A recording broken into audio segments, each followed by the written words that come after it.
Bapak Ibu Saudara-saudara Shalom. 平安，弟兄姐妹们， Mari kita membuka firman Tuhan dari Kisah Rasul, Kisah Para Rasul.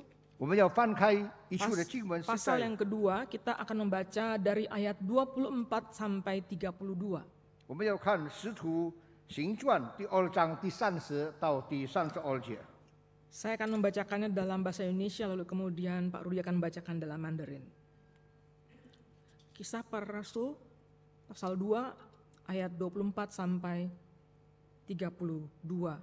Tetapi Allah membangkitkan dia dengan melepaskan dia dari sengsara maut, karena tidak mungkin ia tetap berada dalam kuasa maut itu. Sebab Daud berkata tentang dia, "Aku senantiasa memandang kepada Tuhan, karena ia berdiri di sebelah kananku, aku tidak goyah. Sebab itu hatiku bersuka cita dan jiwaku bersorak-sorak, bahkan tubuhku akan diam dengan tentram. Sebab engkau tidak menyerahkan aku kepada dunia orang mati, dan tidak membiarkan orang kudusmu melihat kebinasaan. Engkau memberitahukan kepadaku jalan kehidupan, engkau akan melimpahi aku dengan sukacita di hadapanmu." Saudara-saudara, aku boleh berkata-kata dengan terus terang kepadamu tentang Daud, bapak bangsa kita. Ia telah mati dan dikubur, dan kuburannya masih ada pada kita sampai hari ini. Tetapi ia adalah seorang nabi dan ia tahu bahwa Allah telah berjanji kepadanya dengan mengangkat sumpah bahwa ia akan mendudukkan seorang dari keturunan Daud sendiri di atas tahtanya. Karena itu ia telah melihat ke depan dan telah berbicara tentang kebangkitan Mesias ketika ia mengatakan bahwa dia tidak ditinggalkan di dalam dunia orang mati dan bahwa dagingnya tidak mengalami kebinasaan. Yesus inilah yang dibangkitkan Allah, dan tentang hal itu kami semua adalah saksi. 使徒行传第2章第24节到第32节，神将他死的痛苦解释了，叫他复活，因为他原不能被死囚禁。大卫指着他说：“我看见主常在我眼前，他在我右边，叫我不至于摇动。所以我心里欢喜，我的灵快乐，并且我的肉身要安然在指望中。因你必不将我的灵魂撇在阴间，也不叫你的身子见朽坏。你已将你生命的道路指示我，必叫我因见你的面得着满足的快乐。弟兄们，先祖大卫的事我已经明明的对你们说，他死了，也埋葬了，并且他的坟墓直到今天还在我们这里。大卫既是先知，又晓得神曾向他启示，要从他的后裔中立一位坐在他的宝座上，就预先看明这事，讲论基督复活的，说他的灵魂不撇在阴间，他的肉身也不见朽坏。这耶稣，神已经叫他复活了，我们都为这事做见证。阿门。 Saudara-saudara yang dikasihi Tuhan, kalau Anda sudah bertahun-tahun menjadi orang Kristen, pasti Anda sudah sering mendengarkan khotbah Paskah. 弟兄姐妹们，若是你成为一个很久的基督徒了，当然你时常会听到一些关于复活节的信息。 Entah khotbah kali ini adalah khotbah Paskah yang keberapa kali buat Anda. 不知道今天你听了多少回测的这个关于耶稣复活的信息。 Bagi kita umumnya mendengarkan khotbah tentang kebangkitan Kristus mungkin tidak sulit, saudara. 对于我们来，可能我们不觉得很难明白关于耶稣复活的信息。 Kita tuh sudah tahu ceritanya. 我们都很知道了解了。 Kita sudah mendengar ceritanya dari sejak kita kecil di sekolah minggu. 可能在还小上主日学的时候，我们都听过了如此的信息。 Setelah dewasa pun kita bisa membuat pemaknaan atas peristiwa kebangkitan itu. 长大了，我们也可以把它一一言出来。 Saudara pasti bisa menceritakannya ulang, semua cerita tentang kebangkitan. 你可以这些重复讲起，告诉关于这个复活节的故事。 Mungkin juga mudah buat kita meyakini bahwa Kristus itu sudah bangkit. 可能我们很容易，我们很肯定的说，耶稣已经复活了。 Apalagi kita sudah sering mendengarkan berkali-kali bahwa tanpa kebangkitan maka sia-sialah iman percaya kita. 因为我们多少听到，若是我们没有复活，那么我们所相信的信心是徒然的。 Tapi yang sulit itu mungkin bukanlah mempercayai kebangkitan Kristus secara konsep dan pemahaman saudara. 辛苦的、很困难的，就是我们不能够用这个逻辑来相信、知道这些的事情。 Yang sulit itu adalah bagaimana seluruh hidup kita itu bisa sejalan dengan keyakinan bahwa Kristus itu sudah bangkit. 很困难的就是我们的生命、我们的生活是否可以跟我们所相信的耶稣基督的复活而相称的同行呢？ Betul, kita meyakini bahwa Kristus sudah bangkit. 是的，我们肯定知道说耶稣已经复活了。 Betul, kita sudah tahu ceritanya. 知道我们也知道了里面的故事。 Tapi seringkali konsep dan pemahaman itu tidak hidup dalam hidup kita. 但是多次如此的事件我们没有把它活出来。 Ketika kita mengalami kesusahan hidup, 当我们遭遇到一些生活的苦难， sepertinya keyakinan itu enggak bunyi di kepala kita. 好像这种的肯定的信心没有在我们的思想里面燃出来。 Keyakinan itu seperti tidak bekerja di dalam hidup kita. 在我们的生命里面如此的肯定，好像不再有作为了。 Kita malah sering berpikir bahwa Tuhan itu seringkali diam terhadap kita. 我们甚至想到上帝对我们始终是这个安静的、不说话的。 Gampang sekali buat kita mengatakan, Tuhan lagi diam sama saya. 很简单的，我们说上帝对我静默，不再跟我说话了。 Gampang buat kita mengatakan, Tuhan ini sedang meninggalkan aku. 我们很容易说，我们的神离弃了我们， Tuhan sedang menelantarkan aku saat ini. 神已经放弃了我们。 Seakan-akan Tuhan itu bukan Tuhan yang hidup bagi kita, saudara. 好像对我们来说，我们的神不是活的神。 Saudara, bagian yang tadi kita baca ini adalah khotbah tentang kebangkitan Kristus. 刚才我们所读的经文是讲到耶稣基督的一个信息。 Bisa dikatakan ini adalah khotbah pertama Petrus yang dicatat di dalam Alkitab. 这是首册这个彼得首一册的讲道，记载在圣经里面。 Mungkin ini bisa disebut sebagai khotbah Paskah yang pertama. 我们知道，可能这就是在头一册复活节里面的信息。 Dia bukan berkhotbah seperti para rabi biasanya hanya di depan beberapa orang saja, 他 saudara. 不是好像其他的这个老师在几个人的面前来传讲信息来讲道。 Ini sebuah khotbah yang disampaikan Petrus di depan ribuan orang. 这是彼得在3000个人来传讲讲道。 Tidak terbayangkan, saudara, bagaimana Petrus, seorang yang tidak punya pengalaman dalam berkhotbahnya sekarang di depan ribuan orang. 我们很难想象到一个从来没有讲过道的人，这时候他可以在3000个人的面前来讲道。 Saya cukup bertanya-tanya dalam hati, rasanya apa ya gitu. 我在心里发问，怎么样呢？ Saya pertama kali khotbah di depan orang itu yang mendengarkan hanya 12 orang. 我头一次讲道的时候，听我讲道的只有12个人。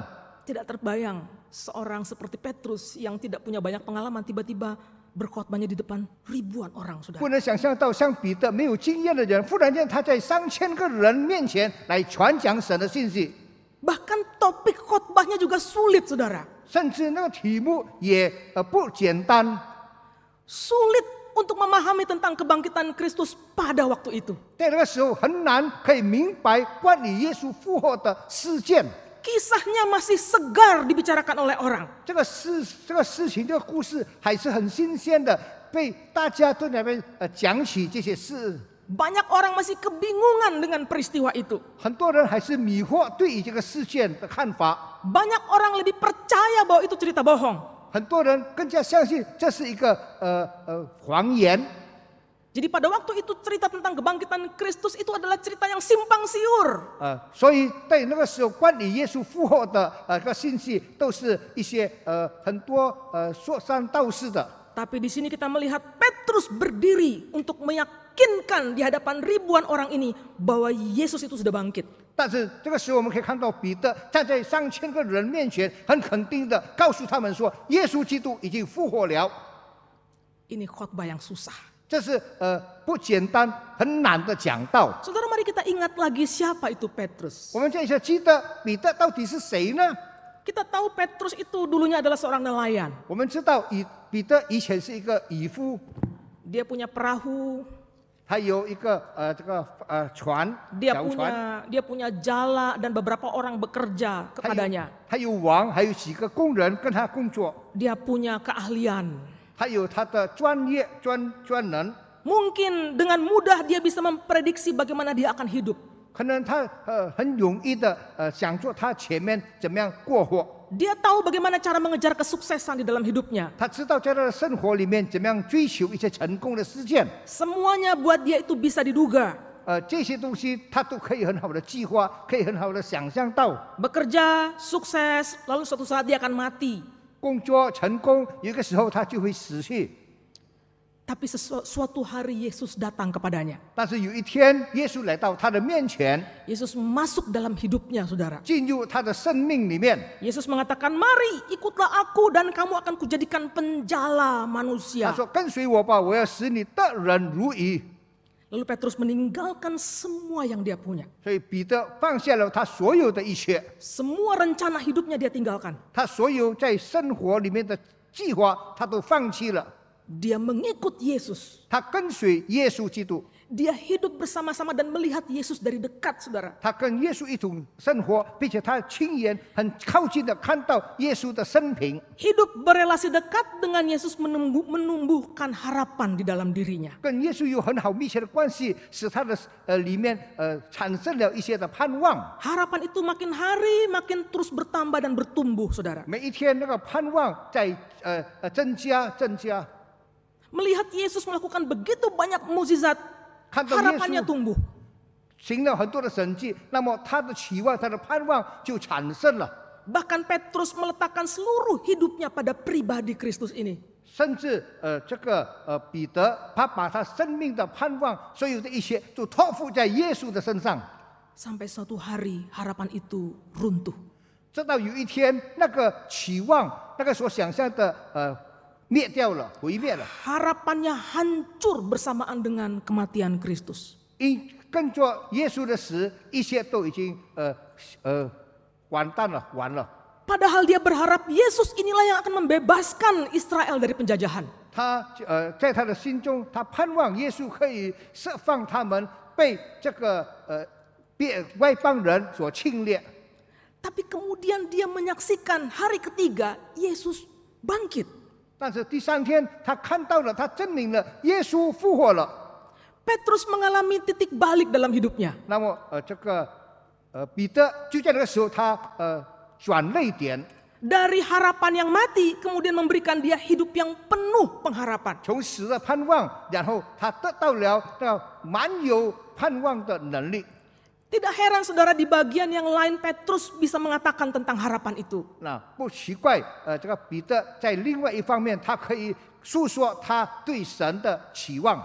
Dia melihat hidupnya yang sebelumnya mati sudah bangkit lagi. 他起先看到他死的这个盼望，然后现在已经复活了。 Dari memiliki harapan yang mati, dia kemudian memiliki hidup yang penuh dengan harapan. 从他死里面的盼望，这一次他拥有充满盼望的人生。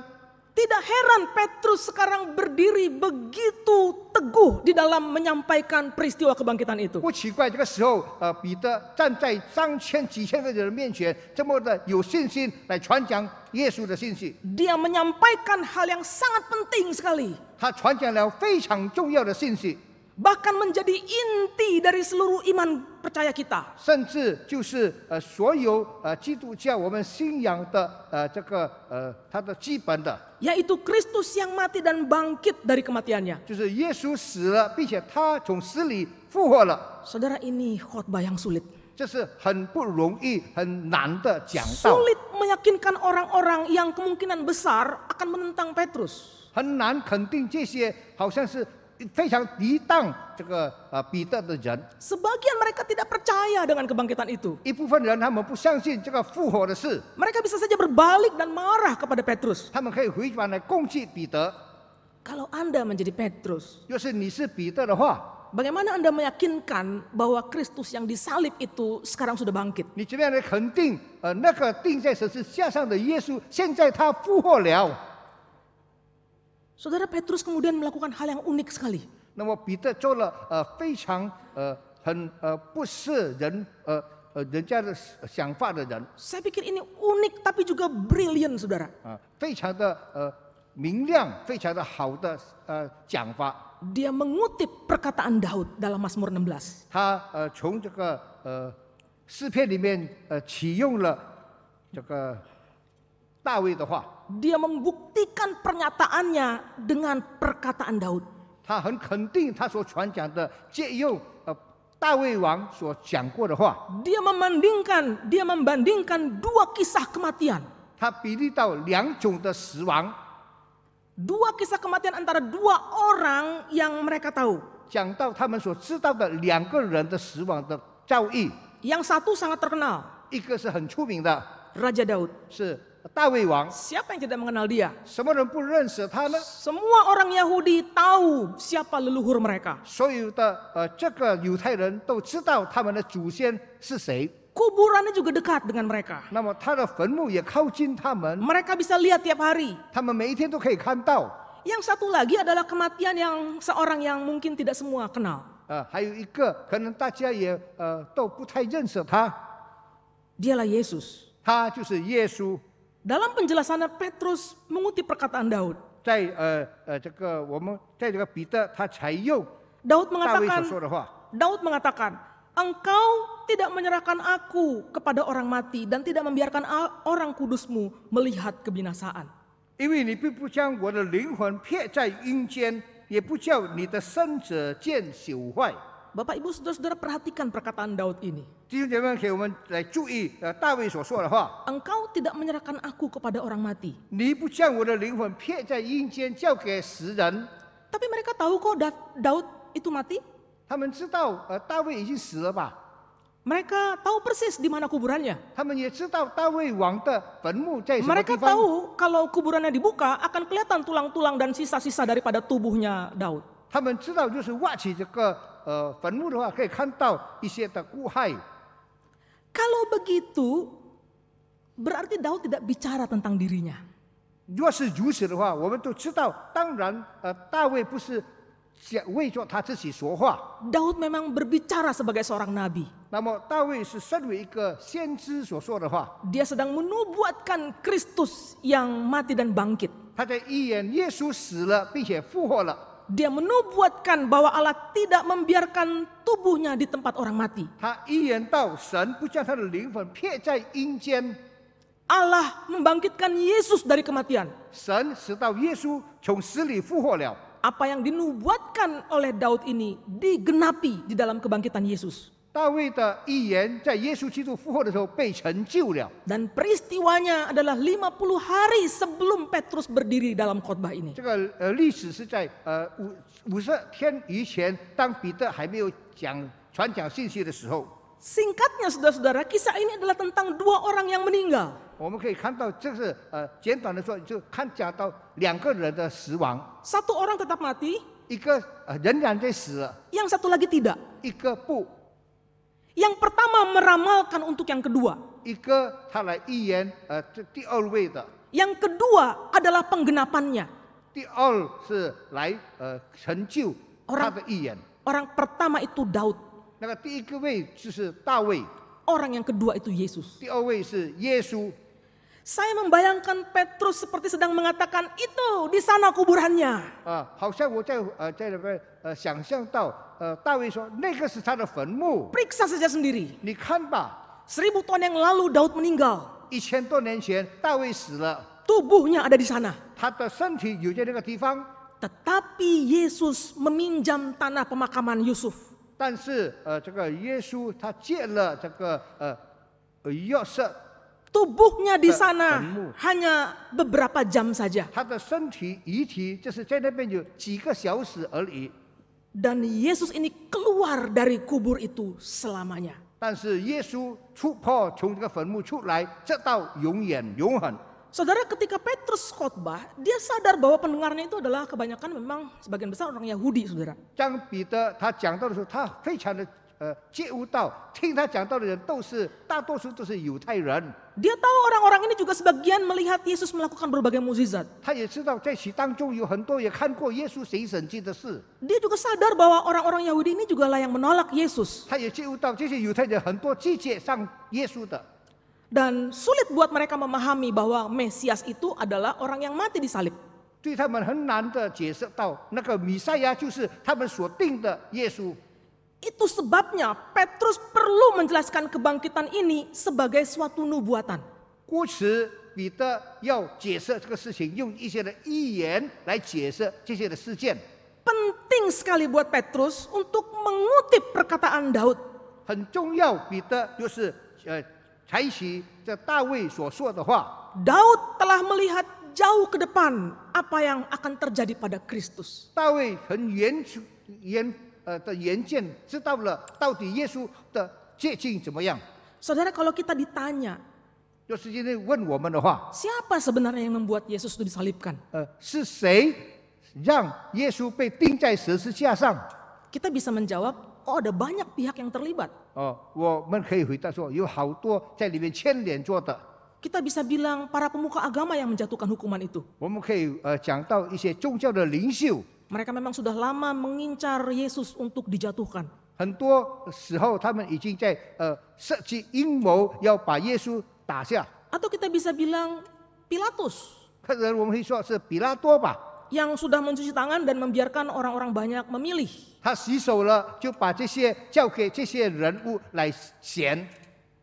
Atau kita bisa bilang ya orang-orang yang berteriak salibkan, salibkan, salibkan dia itulah yang membunuh 或者我们可以 Yesus. 说，那些在喊说钉他十字架，钉他十字架，是他们把耶稣钉在十字架上的人。 Jangan lupa kita juga bisa mengatakan tentara Romawi yang menyiksa dia habis-habisan itu juga yang membunuh Yesus. 不要忘记，我们也可以说是罗马兵丁在这个虐待耶稣的人。 Kita bisa memasukkan murid-murid juga yang meninggalkan dia dalam keadaan tidak berdaya. 包括门徒们，我们会说，当耶稣无能为力的时候，他们离开了耶稣， Sudah semuakah? 是不是全部都够 Mereka 了？ sudahkah semua daftar yang membuat Yesus terbunuh? 够了吗？这些名单就是因着他们耶稣被钉在十字架上呢？ Saudara jangan lupa engkau dan saya juga ada dalamnya. 大家不要忘记，你跟我也在其中。 Dia mati karena dosa-dosa kita. 他死是为着我们的罪， Dia mati karena menanggung hukuman yang harusnya kita terima. 他死了要担当我们应该担当的罪。 Tapi di sini Petrus menegaskan hal yang lain tentang siapa yang membunuh Yesus. Siapa yang membuat Yesus mati di kayu salib. 但是这里彼得很强调的想到述说是谁使到耶稣被钉在十字架上。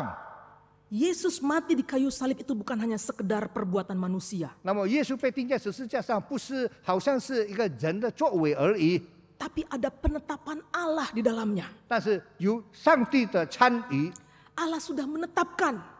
神已经肯定参与了， Allah telah merencanakannya. 计划好了。 Lihat saja bagaimana Petrus mengatakan, saudara. 我们可以看到彼得怎么样说。 Ayat 23 dia mengatakan dia yang diserahkan Allah menurut maksud dan rencananya. 讲到就是他们是照着，他是照着上帝的这个旨意被叫出来的。 Ayat 24, tetapi Allah membangkitkan dia. 但是在第24节的神把他移叫出来。 Ayat 32, Yesus inilah yang dibangkitkan Allah. 这耶稣是神已经叫他复活了。 Allah ada di dalam seluruh rencana ini, saudara. 我们的神有在完全的计划当中。 Itu sebabnya kemudian Petrus sampai pada kesimpulannya yang sangat menggugah di dalam kisah para rasul ini. 最终在使徒行传里面，这个彼得所讲的这个结局终点就是。 Itu sebabnya di ayat 36 dikatakan, karena itu hendaklah seluruh Israel yakin akan hal ini. Allah telah membuat Yesus yang kamu salibkan itu menjadi Tuhan dan Kristus. 故此，以色列全家当切实的知道，他们钉在十字架上的这位耶稣，神已经立他为主为基督了。Saudara, Mazmur 16, Daud menubuatkan tentang kebangkitan Kristus. 在诗篇第16篇里面，耶稣讲到大卫讲到关于耶稣的预言。 Mengapa kebangkitan ini menjadi penting sekali? 为什么这个复活是非常的重要呢？ Mengapa tidak cukup hanya kematian saja? 为什么不是单单死就好了呢？ Darahnya tercurah, tubuhnya dipecahkan bagi kita. 他的身体被我们破碎了，并且他流下了他的血。 Dan dalam kematiannya dosa kita ditanggung. Bukankah itu sudah cukup? 在他的死，我们的罪被他担当了，这不是够了吗？ Mazmur ini menubuatkan kebangkitan. 那么这个诗篇里面，在预言讲到 Saya 复活的 bacakan 事 sekali lagi, saudara. 我再向你们 Sebab engkau tidak menyerahkan aku kepada dunia orang mati dan tidak membiarkan orang kudusmu melihat kebinasaan. 因为你并不将我的灵魂撇在阴间，也不叫你的生者见朽坏。 Jadi ada dua hal yang membuat kita tidak binasa. 有两件事情使到我们不灭亡。 Pertama adalah tidak mati. 第一，不死。 Kalau kita tidak mati, berarti kita tidak akan binasa. 若是我们不死的话，不会死的话，那么就不会灭亡了。 Mungkin itu sebabnya kita semua berusaha untuk tidak mati. 所以我们大家都设法使到我们不死。 Kita minum vitamin supaya kita nggak cepat mati. 我们喝了很多维他命，使到我们健康不会死。 Kita berusaha untuk hidup sehat dan membatasi makanan kita supaya kita nggak mati. 我们设法使到我们身体健康，好叫我们不死。 Bisakah kita tidak mati? 我们是否可以不死呢？ Kadang-kala orang-orang yang melakukan begitu banyak treatment lebih cepat mati. 多少时候很多将此健康设品的人，比一些的常人更加快死。 Jadi supaya tidak binasa, ya jangan mati. 若是不要灭亡的时候，你就不要死。 Yang kedua adalah, 第二就是， kalaupun mati, setelah itu harusnya langsung bangkit. 那么就是说，就是死了，当一死的时候就马上复活。 Dengan cara itulah kita tidak binasa. 用如此的方式，我们就不可能灭亡了。 Itu artinya hanya kebangkitan yang bisa menyelesaikan masalah ini, saudara. 意思说，只有复活可以解决这些的问题。 Ketika kita dibangkitkan itu berarti kematian telah mati. 当我们被复活过来的时候，那个死亡就死了。 Kristus yang telah bangkit dari kematiannya menunjukkan bahwa dia menang atas kematian. 那复活的基督可以表示到给你们看见，他对着死亡而得胜了。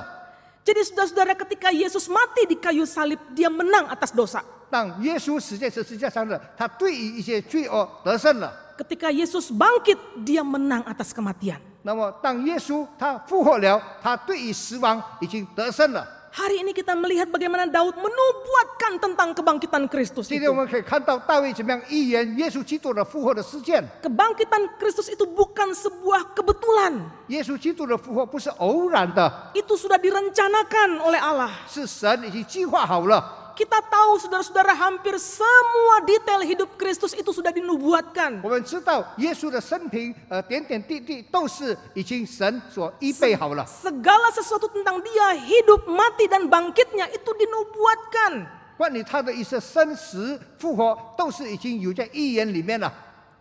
Sudah dinubuatkan bahwa dia akan lahir di kota kecil Bethlehem. 预言了他将在这个伯利恒小的城市降生， Lahir dari perempuan muda yang sangat belia. 有一个童女把他生下来， Dia akan lahir dari suku Yehuda. 那么在犹大的家族里面被生下来， Dia akan melayani di sekitar Galilea. 他要在这个加利利亚在那边侍奉。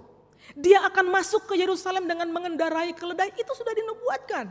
就是他要骑驴进到耶路撒冷，那个已经很好了，来计划了。 Bahwa dia akan mati di salib, itu sudah dinubuatkan. 那么这个加利利人耶稣，他要死在十字架上，也是已经在预言当中了。 Bahkan matinya di kiri kanan ada penjahat, itu pun sudah 他 dinubuatkan. 死的时候左右有强盗，也是在预言当中已经记载了。 Bajunya diundi pun itu sudah dinubuatkan. 那么他的身体被这个迁就，也是已经预言好了。 Dia dikubur di mana, itu sudah 他 dinubuatkan. 死要埋在什么地方，也是已经有预言记载了。 Dan sekarang kita melihat kebangkitannya pun sudah 今 dinubuatkan. 天我们可以看到他的复活也是已经预言好了。Seluruh hidup, mati, dan kebangkitannya adalah rencana agung Allah bagi kita.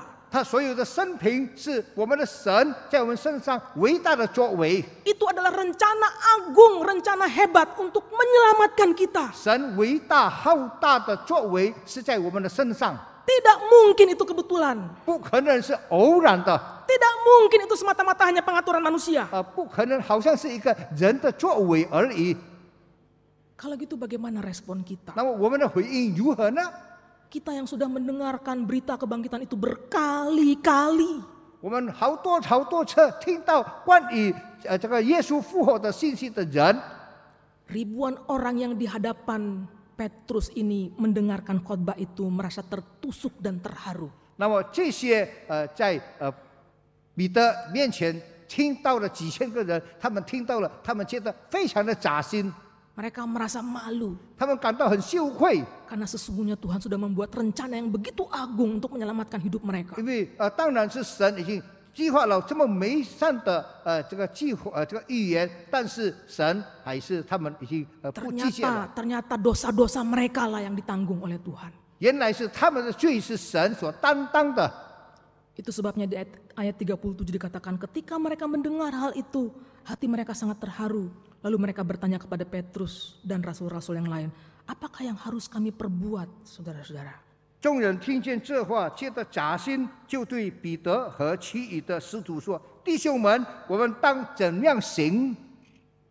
Kita perlu pikirkan lagi apa respon kita. 我们应该再回想，再想一想，我们的这个回应是如何呢？ Di dalam Kristus, saudara dan saya diberikan hidup yang bukan kebetulan. 在基督里面，你跟我神赐给我们不是偶然的生命， Hidup yang diberikan kepada kita adalah hidup yang sudah dirancang sedemikian rupa. 神给我们的生命是已经很好的计划好了的。 Hidup yang ada di dalam Tuhan adalah hidup bersama Tuhan selamanya. 在基督拥有的我们存活是跟神同行。 Saudara, saya teringat dengan Harry Houdini. 我记得这个哈利·胡蒂尼。 Dia dikenal sebagai seorang pesulap terbesar sepanjang abad. 他是在世纪里面很出名的这个魔术家。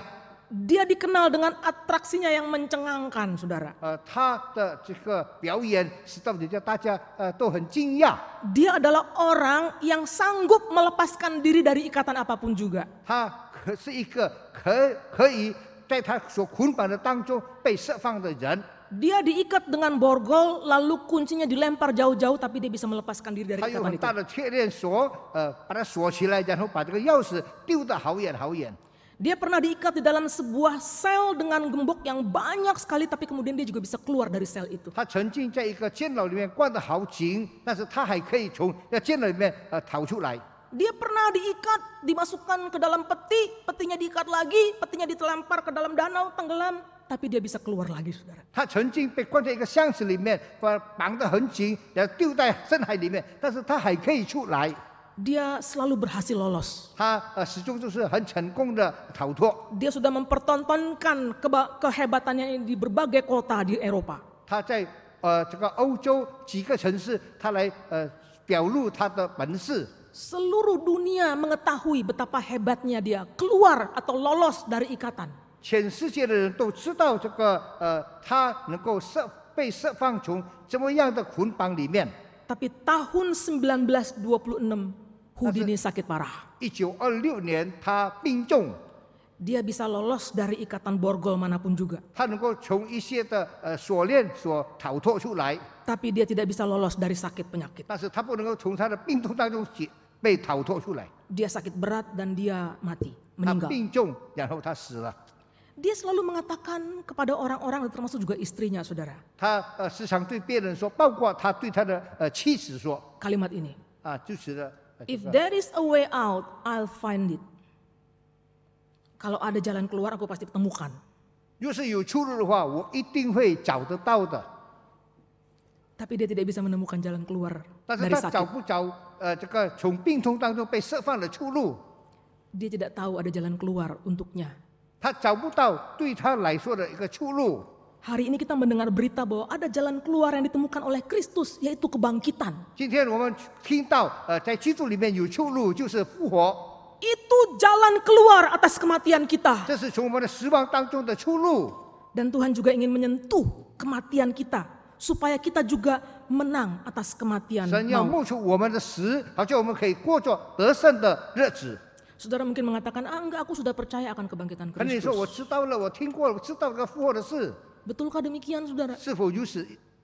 Waktu Petrus berkhotbah di depan ribuan orang, mereka semua adalah orang yang hidup secara fisik, tapi mati secara rohani. 当彼得在几千个人传讲信息的时候，这些听的人都是在肉体他们的灵命死了，他们在肉体上还是活着。 Mereka membutuhkan sentuhan Allah untuk menghidupkan rohani mereka 他们 kembali. 需要我们的神的触摸，好叫他们能够活出我们的神， Supaya mereka dilahirkan kembali. 好叫 saudara. 他们可以重生。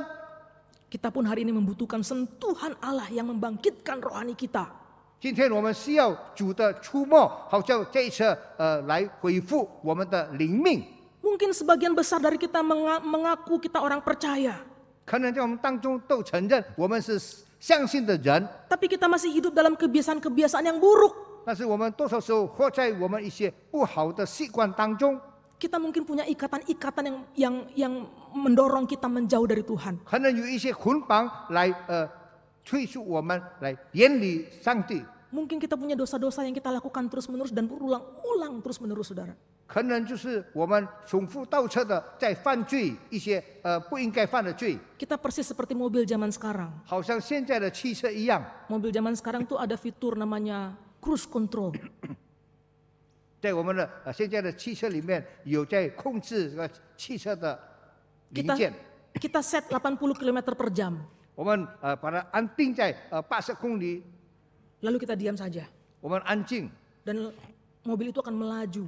那个车会发动， Kita tidak perlu setir, kita tidak perlu atur, itu sudah jalan 80 km. Itu namanya cruise control.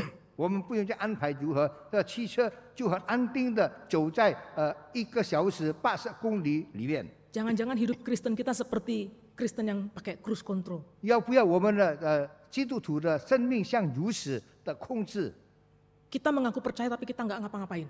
我们承认我们相信，但是我们无所作为， Kita nggak melayani. 我们没有侍奉， Kita hanya tenang-tenang menikmati jalan. 我们很安静在那边享受， Kita hanya tenang-tenang menikmati apa yang Tuhan berikan kepada kita.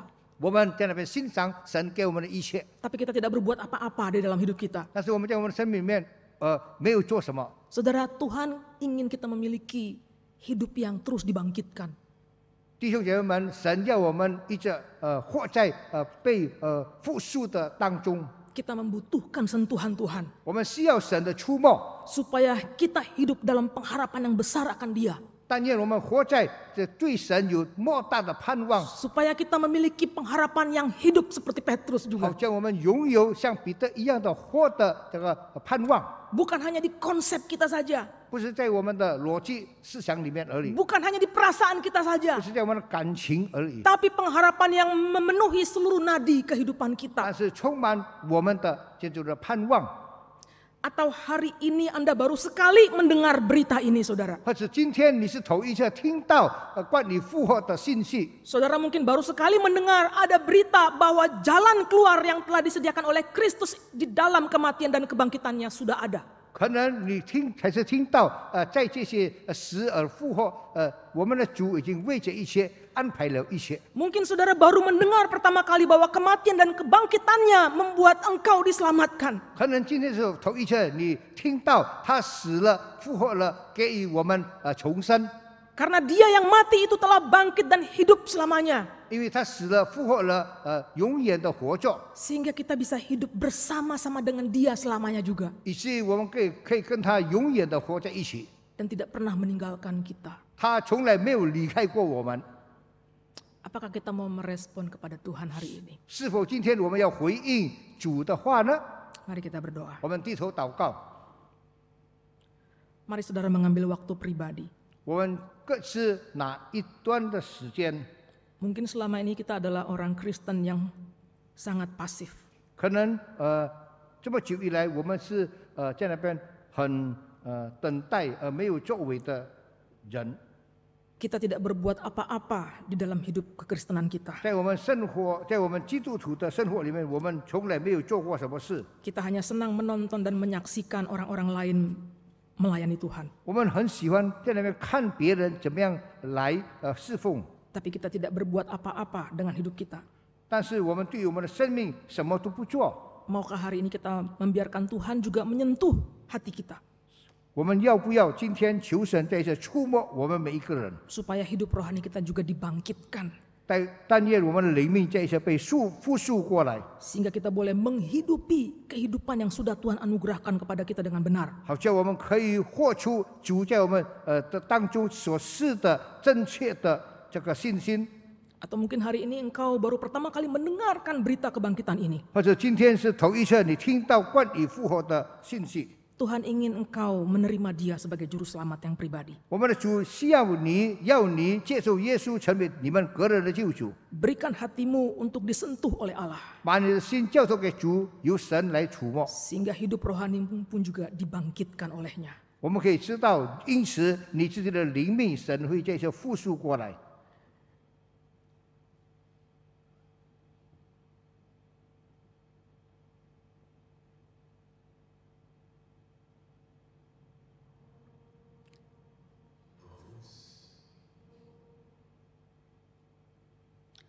Tuhan, terima kasih. 主，谢谢你， Engkau mengingatkan kepada kami sekali lagi kasih-Mu yang besar. 你在这提醒我们你浩大的爱， Karena kasih-Mu Engkau sudah merancangkan satu keselamatan yang besar bagi kami. 因为你的爱，你在这计划你伟大的救赎的工作。 Karena kasih-Mu Engkau membuat hidup kami menjadi hidup yang berharga. 因着你浩大的爱，使到我们的生命有价值。 Karena kasih-Mu juga walaupun kadang kami mengalami kejatuhan, tapi Engkau angkat kami kembali. 因着你的爱，有时候我们会跌倒，但是你还是把我们提升过来。 Karena kasih-Mu juga di saat-saat kami merasa susah, Engkau menghibur kami. 当我们感到很痛苦的时候，主你的爱在一侧安慰我们。 Terima kasih Tuhan, Engkau adalah Allah yang tidak pernah meninggalkan kami. 我们感谢主，因为主你是从来不抛弃我们的主。 Bahkan kematian tidak bisa memisahkan kami dari kasih-Mu. 甚至死亡也不能够把我们跟神的爱隔绝。 Kami berdoa supaya setiap hidup kami yang ada di ruangan ini boleh mengalami hidup yang terus diperbaharui. 但愿我们一个坐在这里当中的弟兄姐妹们，我们的生命可以被你更新。 Biarlah kebangkitan Kristus sekali lagi memberikan makna yang baru di dalam hidup kami. 但愿你的复活在我们的生命里面，给我们有一个很正确的意义。 Bahwa hidup ini harus kami serahkan bagi hormat dan kemuliaan untuk Tuhan. 我们的生命要交托给那荣耀尊贵的神。 Terima kasih Bapa. 感谢天父， Dalam nama Tuhan Yesus kami berdoa. 奉耶稣基督的名，我们祷告， Amin. 阿门。